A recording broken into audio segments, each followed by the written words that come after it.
All right, welcome to the deep dive. Today we're pulling back the curtain on something pretty fascinating, actually.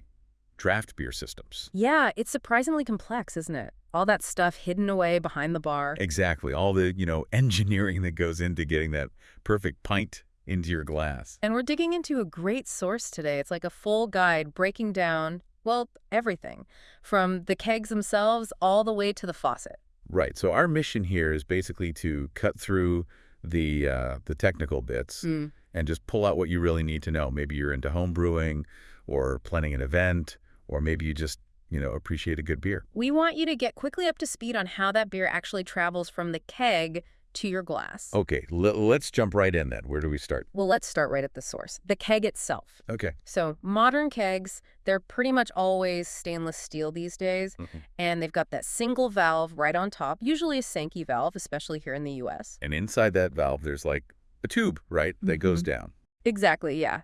That's called the spear, runs almost to the very bottom. And at the bottom, there's this little dip, like a well. They call it the sump. It's designed so the spear can get almost every last drop out. Clever.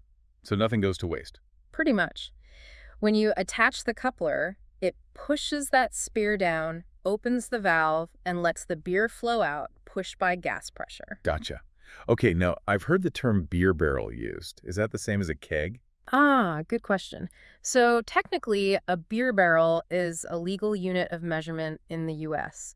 It's 31 U.S. gallons. Oh, okay. So when you hear keg sizes like half barrel or quarter barrel, they're literally talking about fractions of that 31-gallon standard. Right, that makes sense of the names. Right. Okay, so what kind of kegs are out there? I know homebrewers have a favorite. Oh, yeah, definitely. That's the Cornelius keg. You'll hear it called a corny keg or sometimes homebrew keg. Corny keg. I'm from the soda industry originally. That's why they're super easy to open up, clean out, fill yourself. Perfect for homebrewing. And they use different connectors. They do. Not the standard Sankey. They use either ball lock or pin lock fittings, and they hold 5 gallons. Okay, 5 gallons. What about for, like, a home kegerator, if you want a couple of taps? Right. For that, the 6-barrel keg is really popular.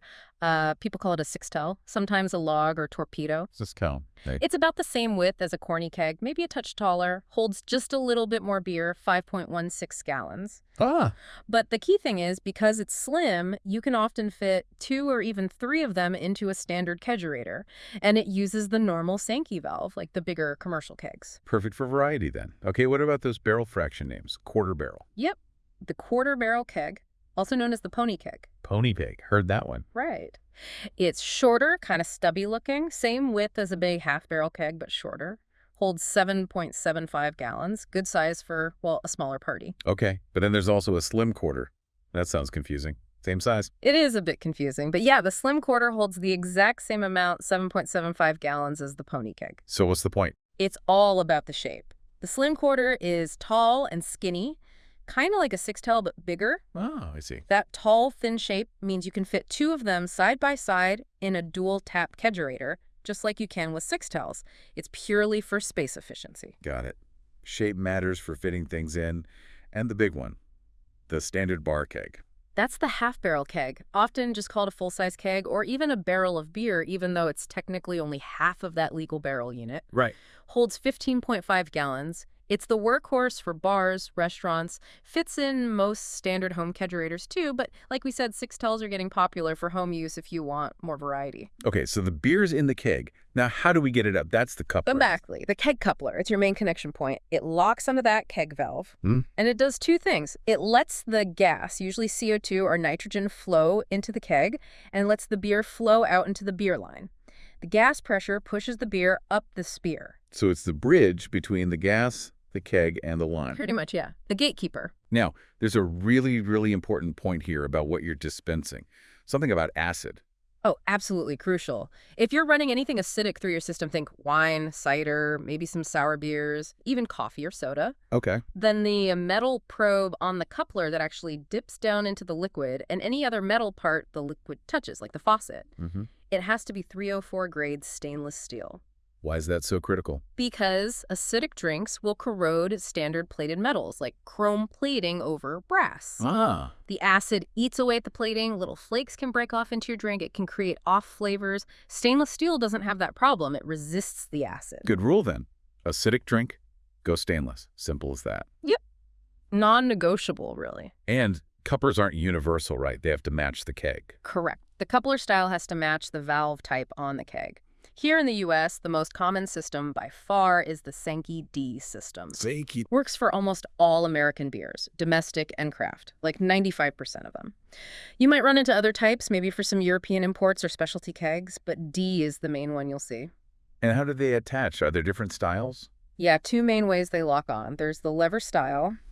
It has a handle you kind of lift up, put the coupler on, then push the handle down to lock it. Okay. And then there's the wing style or twist style. You place it on and basically twist the whole body clockwise to lock it onto the valve. Same result, just a different action. Exactly. Okay, coupler's on, lines are connected. Where's the push coming from? The gas? Right, the gas cylinder or gas tank, usually aluminum tanks holding compressed gas. And the gas type matters for the tank valve. It does. CO2 tanks typically have what's called a CGA 320 valve. Nitrogen tanks use a different one, a CGA 580 valve. Yeah. And that difference is important for connecting the right regulator. Okay. How much beer can you get out of, say, a standard CO2 tank? Well, the source gives some decent estimates. A little 5-pound CO2 tank, that should dispense somewhere around 5 to 7 of those big half-barrel kegs. Okay, that's quite a bit. Yeah.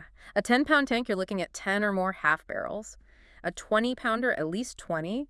The bigger ones often have those metal cages around the valve to protect it. Right. And you mentioned nitrogen. Why use nitrogen? Nitrogen specific. It's mainly for stout beers. Think Guinness, Boddington's, where you want that thick, creamy head and the cascading effect in the glass. Oh, the cascade. Yeah. It's also used sometimes for cold brew coffee, some teas, even wine on tap sometimes. And it's not just pure nitrogen for beer, is it? Often not. For beers like Guinness, it's actually a blend, usually called beer gas. Typically, it's about 75% nitrogen and 25% CO2 served at a higher pressure. And you can't use a regular CO2 tank for that? Definitely not. The pressures are way too high. Nitrogen tanks are built tougher from a high-strength aluminum alloy.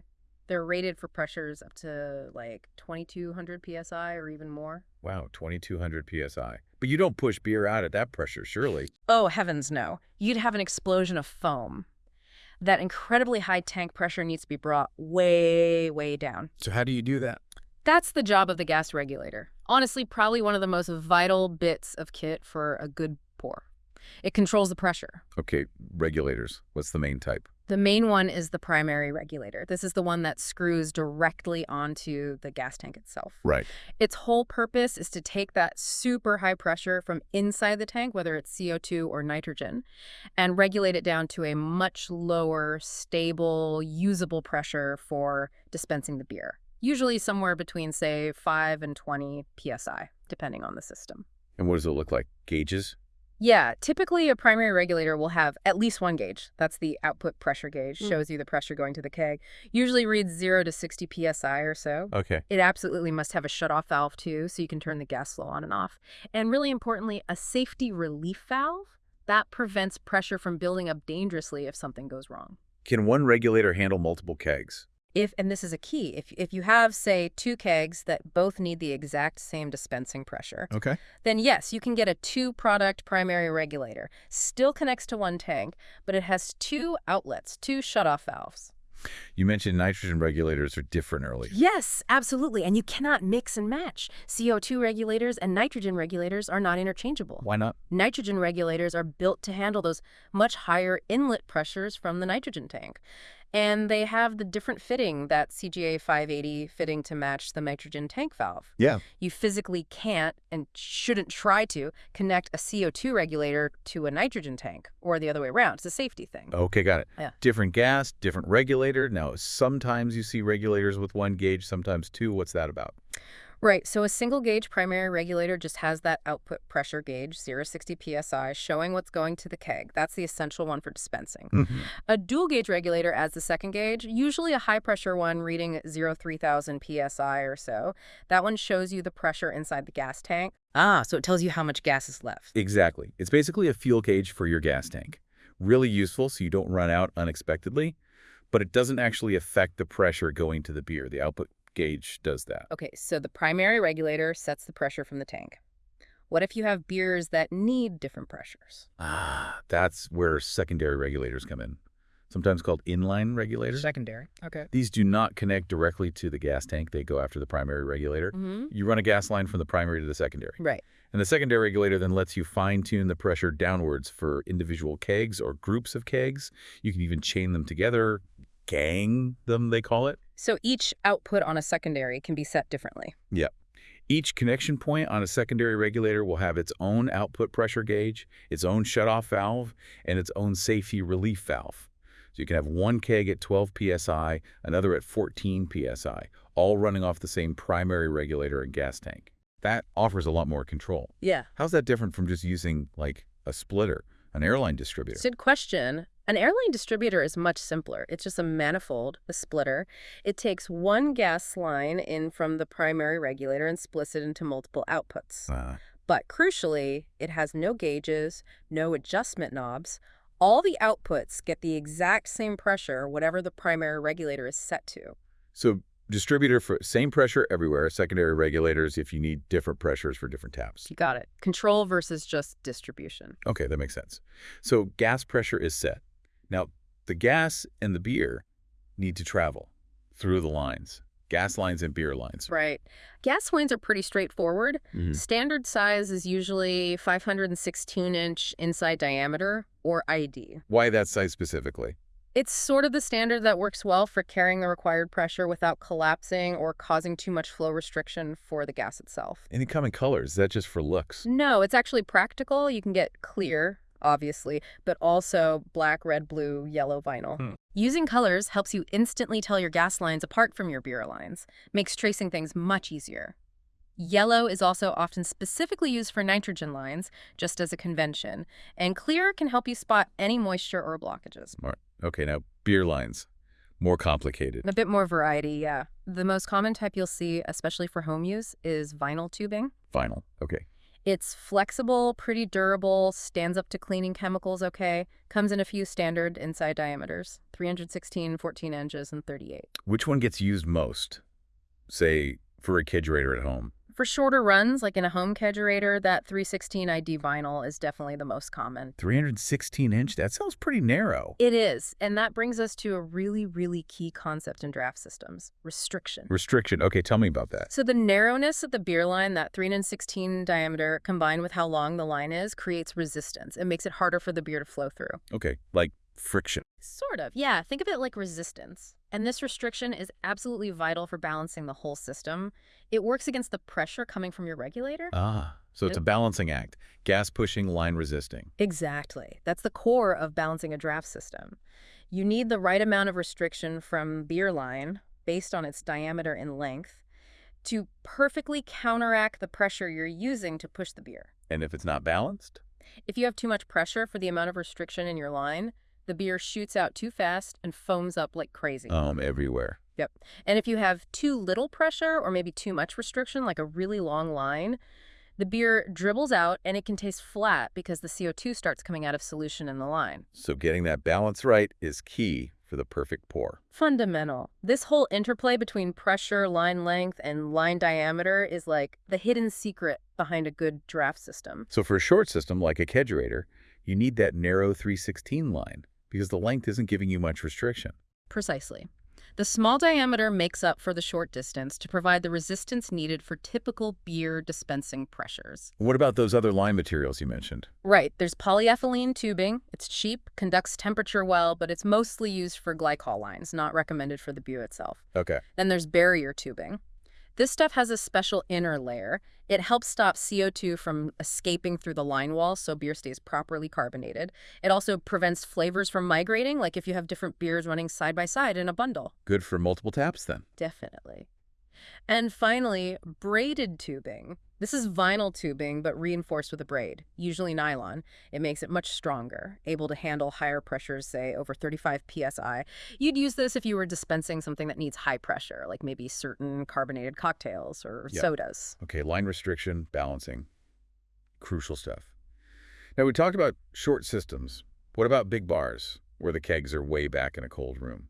How does the beer stay cold, traveling, like 50 feet to the tap? That's where you get into trunk lines and glycol chillers. That's the setup for long draw systems. Trunk line sounds substantial. It is, sometimes called a python. It's not just one tube, it's a thick, insulated bundle containing multiple lines. What's inside the bundle? It's quite layered. You'll have your actual beer lines, usually that barrier tubing we talked about, often color-coded so bartenders know what's what. Makes sense. Running right alongside them are glycol lines, usually two small polyethylene tubes, one carrying cold glycol out from the chiller, and one carrying it back after it's circulated. Glycol, like antifreeze. Kinda, yeah. It's a food-grade liquid antifreeze, usually pink or blue mixed with water. Okay, so beer lines and glycol lines. Yeah, what else? They wrap all that in a moisture barrier, then a layer of foil wrap that helps conduct the cold from the glycol lines to the beer lines. Then comes thick insulation, usually 34-inch thick closed cell foam, and finally a tough outer jacket to protect the whole thing. Wow, that's complex. So the glycol lines actively cool the beer lines inside the bundle. Exactly. The cold glycol constantly circulating keeps the beer lines chilled along the entire run from the cold room to the bar. And where does the cold glycol come from? The glycol chiller. Yep, the glycol chiller, or sometimes called a power pack.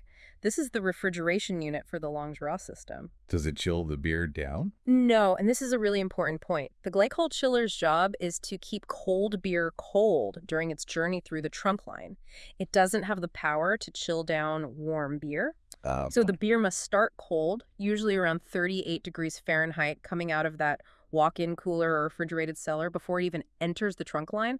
The glycol system just maintains that temperature. Where does the chiller usually live? Typically near the cold room, often sitting right on top of it or very close by. And the glycol mix itself? You said food-grade antifreeze and water. That's right. Usually pink or blue stuff. You dilute it with water. A common ratio is maybe 3 parts water to 1 part glycol, but you always check the manual for your specific chiller.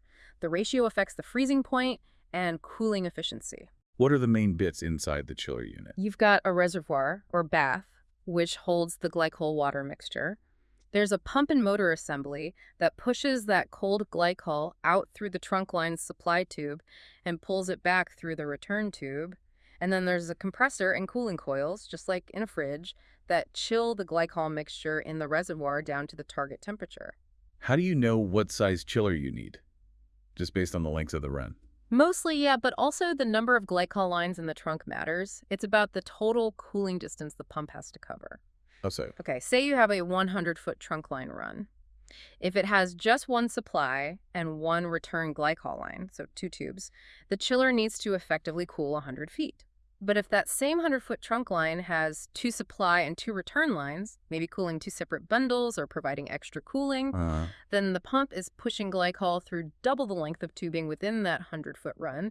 So you'd need a chiller rated for 200 feet of cooling distance, even though the physical run is only 100 feet. That makes sense. What temperature does the glycol bath usually run at? Typically somewhere between 28 and 33 degrees Fahrenheit, so actually just below the freezing point of water because the glycol mix lowers the freezing point. And does the beer warm up at all by the time it reaches the tap? A little bit, yeah. There's usually about a 6-degree temperature gain from the glycol bath temp to the actual beer temp pouring out of the faucet, but it stays well within the ideal cold serving range. Okay, so trunk line and glycol chiller solve the long-distance cold problem. The beer arrives cold at the bar, where it reaches the tower. Yep, the tower. That's the structure, usually metal, that the faucets themselves are mounted on, sitting on the bar top. Are there different kinds of towers? Yeah, mainly distinguished by how they're kept cool. You have air-cooled towers. Air-cooled. These rely on cold air being pushed up from the refrigeration unit below, usually through a duct or hose running inside the tower body. They work okay for short runs, maybe 25 feet or less, or when the tower is mounted directly on top of a refrigerator. Simpler, but not as effective for long distances. So for the long draw systems we just talked about? For those, you need glycol-equipped towers. These are way more efficient. How do they work? They have the glycol lines from the chiller running right up into the tower.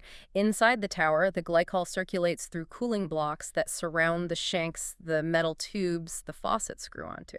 Ah, so it chills the faucet itself, essentially. Pretty much. It keeps the beer cold right up to the point of dispense, prevents the beer sitting in the tower from warming up between pours, which is a common cause of foam in less efficient systems. Makes sense. Do towers come in different shapes? Oh yeah, lots of styles. You see T-towers a lot on refrigerators or smaller bar setups, holding maybe 2 to 8 faucets.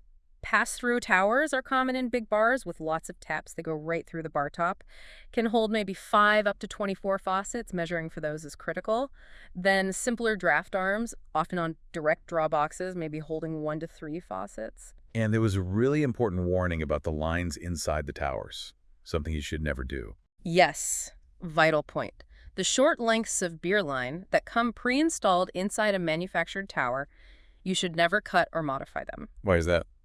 Because they're cut to a very specific length, usually about 5 feet, as part of the system's overall restriction calculation. That length provides a known amount of resistance. If you shorten it, you throw off the balance of the whole system. Leading to Foam, or flat beer. You'll fight it constantly. If a tower line gets damaged or cut, you really need to replace it with the same standard length piece. Don't try to patch it or shorten it. Okay, message received. Do not mess with the tower lines. All right, we've reached the end of the line, literally. The faucet, the tap. The final step. This is where the beer meets the glass. Its design is all about controlling that final flow for a perfect pour. Your standard U.S. faucet works fine for most typical American lagers and ales. Now, materials. We talked about stainless steel being crucial for acidic drinks with couplers, safe for faucets.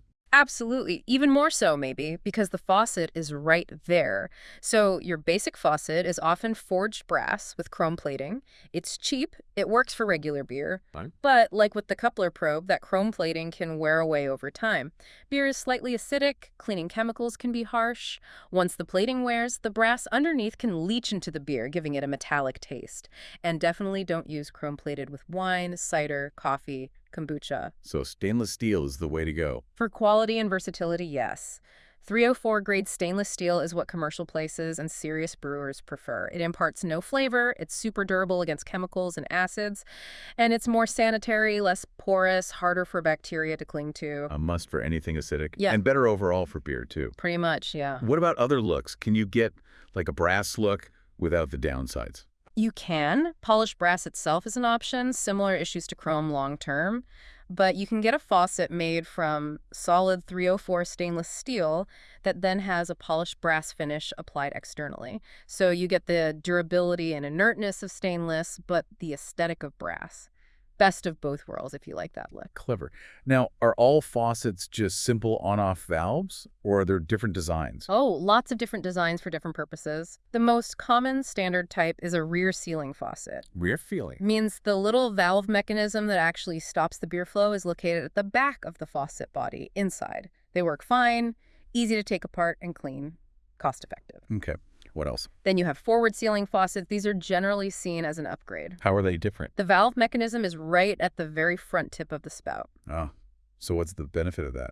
When you close it, there's very little beer left trapped inside the faucet body. With rear sealing, a bit of beer stays in the nozzle. And that's bad because That trapped beer gets exposed to air, can get sticky, attract fruit flies, potentially grow mold or bacteria over time.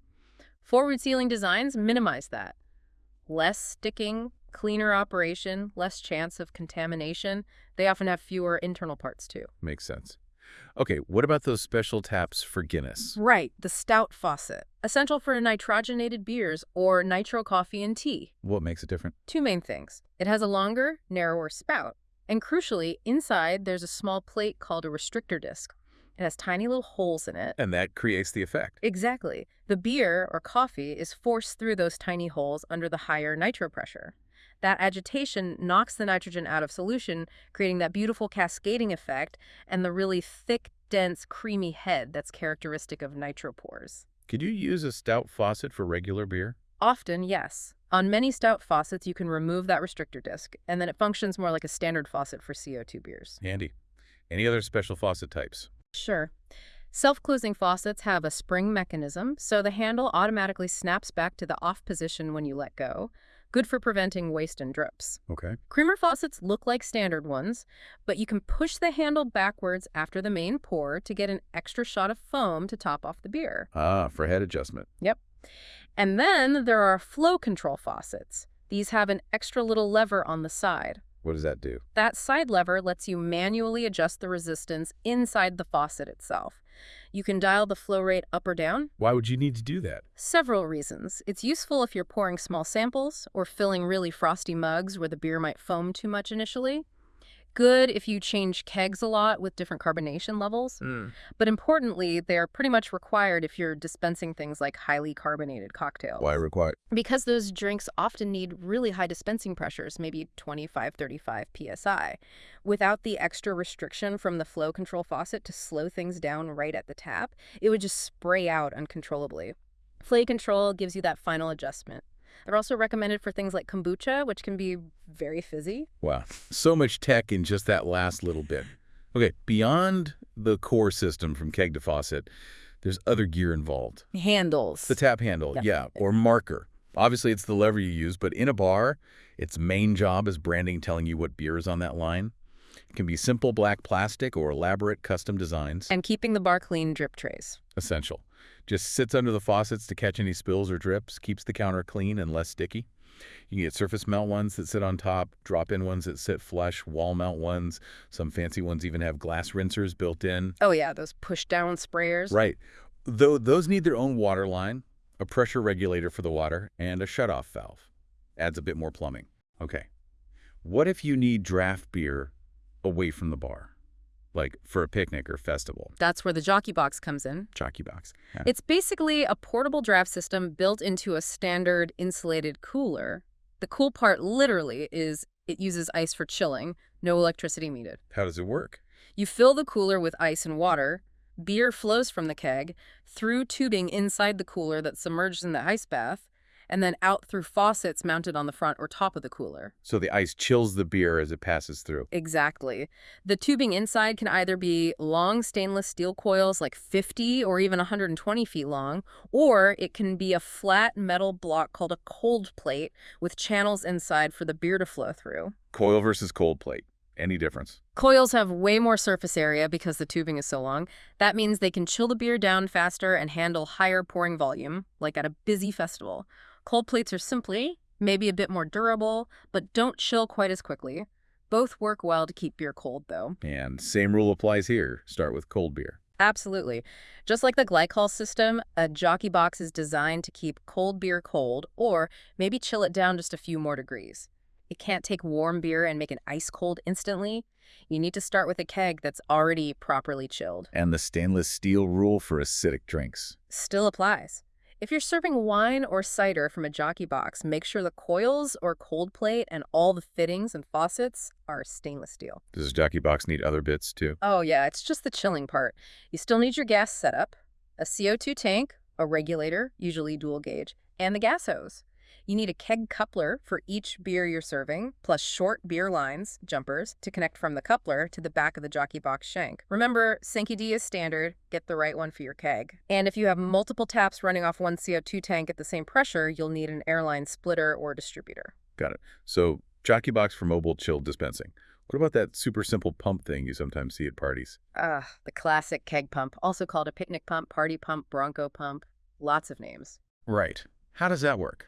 It's the most basic setup. It clamps directly onto the keg valve, has a faucet, and a little hand pump built in. You open the faucet and literally pump air from the atmosphere into the keg. That air pressure forces the beer out. Air, not CO2. Just regular air. Yeah. And that leads to the huge critical warning about these pumps. Okay, what is it? Beer dispensed using an air pump like this must be finished within about 24 hours, maybe 12 to 18 to be safe. Why so fast? Because you're pumping oxygen into the beer. Oxygen is beer's enemy. It reacts with the flavor compounds, makes the beer taste stale, cardboardy, flat, really quickly. Professional systems use CO2 or nitrogen because they're inert gases. They don't react with the beer like oxygen does. So great for a party that will kill the keg that day, but not for keeping beer fresh longer. Exactly. It's convenient for a single event, but that 24-hour clock starts ticking the moment you pump the first bit of air in. Also, really important to clean these pumps thoroughly after every single use. They can get nasty inside very quickly. That's probably the single most important takeaway for anyone renting a keg for a party. Use CO2 if you want it to last. Use a pump only if you'll finish it fast. Absolutely. Okay, last topic. Keeping all this gear clean. Crucial for quality, taste, and safety. You need cleaning kits. What's in a kit? Usually it's a container, like a small keg or bottle, that you fill with cleaning solution. You disconnect your beer keg, connect this cleaning container, and then pump the solution through your beer lines, couplers, and faucets. How do you pump it? It can be a simple hand pump on the container, or for bigger systems, you might use a pressurized cleaning keg hooked up to your CO2, or even an electric recirculation pump. You can often clean multiple lines at once by connecting them end to end in a loop called daisy chaining. And you need special chemicals. Can't just use soap. No, definitely not soap. You need specialized beer line cleaner, often called BLC, or brand names like Draft Tech. These are caustic or acid-based cleaners specifically designed to dissolve beer stone, mineral buildup, and kill bacteria, yeast, and mold that inevitably grow in beer lines. Sounds serious. They are.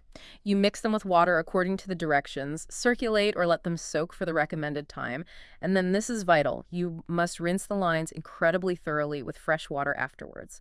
Flush and flush until all traces of the chemical are gone. Some cleaners are colored, often blue or pink, which helps you see when the rinse water is running perfectly clear again. Okay, thorough cleaning is key. Any other useful gadgets? Couple of things. Faucet locks are pretty handy. They're little keyed locks that fit over the end of the faucet spout, preventing anyone from pouring beer. Good for security or preventing waste. Exactly. Stops unauthorized pours, helpful in shared fridges or bars after hours. Just make sure the lock is compatible with your specific faucet style. Right. And keg jackets or keg insulators, these are basically insulated wraps, like a sleeping bag for your keg. If you have a keg sitting out, maybe on ice in a tub, the jacket helps it stay colder for longer by adding insulation. Does it guarantee it stays cold? No guarantees on time, really. It depends massively on the outside temperature, whether it's in the sun, how good the ice contact is. But it definitely helps slow down warming compared to a bare keg. They come in sizes for different keg types. Okay, wow. That was quite the journey. From inside the keg, through all those valves, lines, regulators, chillers, right to the glass. It really is amazing when you break it down how many different pieces have to work together perfectly. Yeah, it's not just a simple pipe, is it? Each component, like you said, the valve type, the coupler material, the line diameter and length, the exact pressure, the cooling method, even the faucet design. Every single part plays a role. That concept of restriction and balancing it with pressure, the need for specific materials like stainless steel, the different ways to keep things cold. So when you think about all that intricate detail, all that hidden engineering, what does it really tell you about, the quest for that perfect pour? Well, it shows it's not accidental, right? It's a deliberate process. Controlling all those variables, temperature, pressure, carbonation, flow rate, cleanliness, it's all focused on delivering the beer exactly as the brewer intended, consistently, every single time. Yeah, it really changes how you look at a bar tap, doesn't it? Knowing all that complex machinery and physics is working behind the scenes, does understanding all that, all those hidden parts, maybe change how you think about ordering a draft beer next time? Or just appreciate it more? I think it has to. It's definitely more than just pulling a handle. It's applied science in pursuit of, well, a really good beer. A fascinating deep dive into the mechanics and science behind draft beer. Thanks for joining us for this.